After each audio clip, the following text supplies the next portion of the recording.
Before we start, please check out our new podcast, Good Sleep. Have you ever noticed how a calm mind can really set the stage for a good night's sleep? That's the idea behind our new podcast, Good Sleep. Greg, our host from Optimal Relationships Daily, is here to help ease you into a peaceful night's rest with some positive affirmations.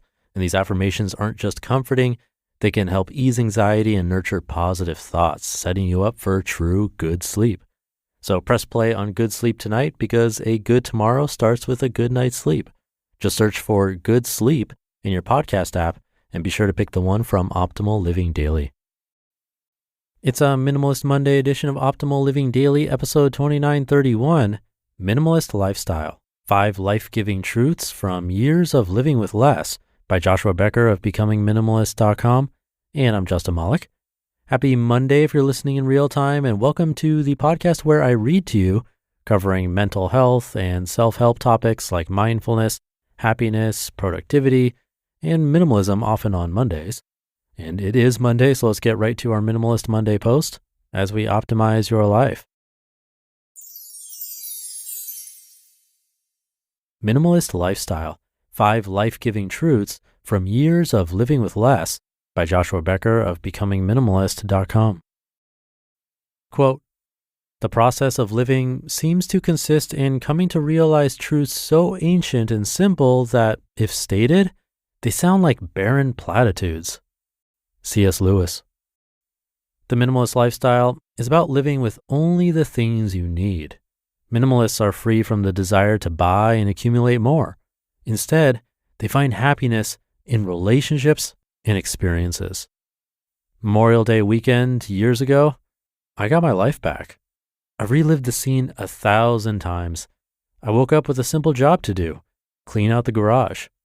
It's not a project out of the ordinary. In fact, I did it every spring. But on this particular Saturday, for the first time, I'd be introduced to the truth that I didn't have to. I'd be introduced to the minimalist lifestyle. Our lives were typical: work hard, make money, spend it on mortgage payments, fashionable clothes, nicer cars, cooler technology, and more toys for the kids. But when everything from my garage was piled high in the driveway while my son sat alone in the backyard, it was a conversation with my 80-year-old neighbor that opened my mind to a new way of thinking. She said it like this: "Maybe you don't need to own all that stuff." And a minimalist was born. In that moment, I made a life-changing realization. Everything I owned had not brought meaning, purpose, fulfillment, or lasting joy into my life. In fact, not only were my possessions not bringing me joy, they were actually distracting me from it. We immediately began pursuing a minimalist lifestyle by removing the unnecessary possessions from our home and lives. This journey towards this simple lifestyle has been far more life-changing and life-giving than I expected. The possessions in our lives define who we are on a far deeper level than we realize. And as a result, the process of removing them teaches us valuable truths about ourselves and the lives we live. As I consider the years and all that I have learned, the following life-giving truths reveal themselves as the most significant. Life-giving truths about the minimalist lifestyle. Number 1, desiring less is even more valuable than owning less. Minimalism has many amazingly practical benefits into our lives. It costs less, it requires less time and energy to maintain, it brings freedom, rest, peace, and calm into a hectic world, and it provides greater opportunity to pursue our truest passions. But I've found over the years, the desire to own less is even more valuable than owning less. Over time, I've been able to remove myself from the incessant desire for more, even in a society that idolizes consumerism at every turn. And when our life's desire shifts away from pursuing physical possessions, we're finally free to pursue lasting worth with all our heart. Number 2, allow the journey towards less inward. Dropping off a handful of clothes at Goodwill is not hard. Dropping off a full van load of unused possessions is not even that difficult. But pulling up to the Goodwill drop-off for the 4th time with a van load of completely unnecessary possessions initiates a lot of soul searching.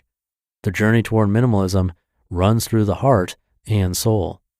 Correctly pursued, it forces us to ask some hard questions in deep places about our most intimate motivations in life. Why did I buy all these clothes? Why did I buy a house with rooms we never use? Why do I still flip through the ads every Sunday, even though I own so much already? Why am I still envious of my neighbor's stuff? These are hard questions to ask with no easy answers, but the darkest truth is that unfortunately, far too many people will never even ask them. Number 3, the potential of minimalism lies in the addition, not the subtraction. Minimalism is not the goal.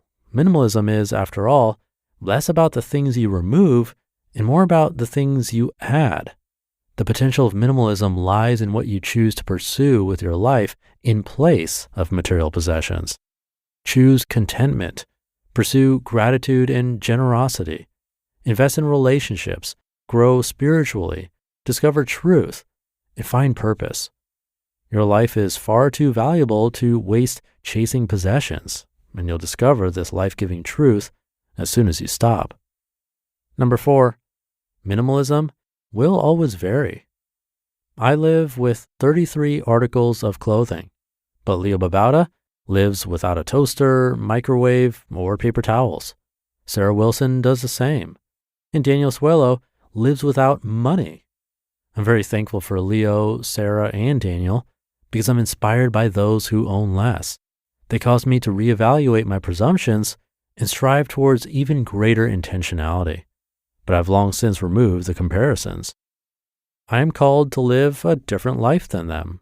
I have different values, different passions, and different pursuits. As a result, my minimalism is always going to look different. Minimalism is the intentional promotion of the things we most value and the removal of anything that distracts us from it.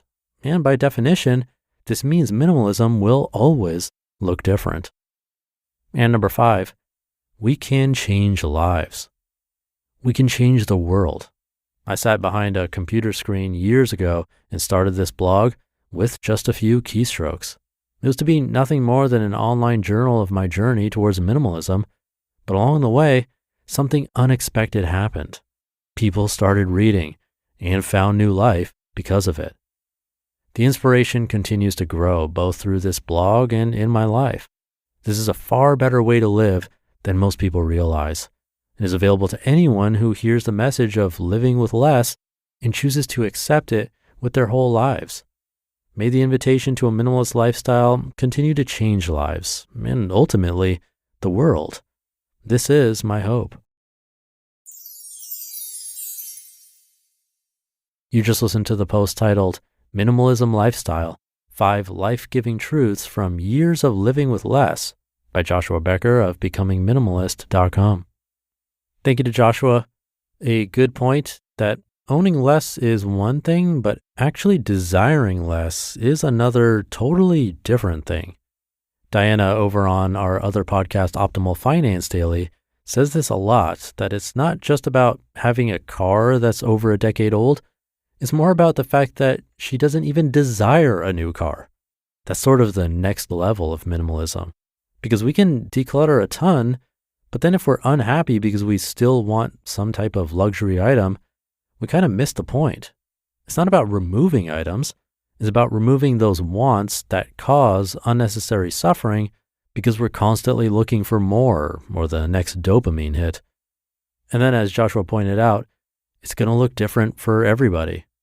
There's the Colin Wright type who at one point could stuff everything he owned in a backpack, but then Joshua, today's author, lives with more, as does Courtney Carver and others with families. It's really up to you, but if you can come back to those wants and really opt out of it and wanting certain things just because, you'll likely opt out of unnecessary suffering. So thank you to Joshua for the reminder. Hope you have a great start to your week if you're listening in real time, and thank you for listening. I'll see you tomorrow as usual where your optimal life awaits.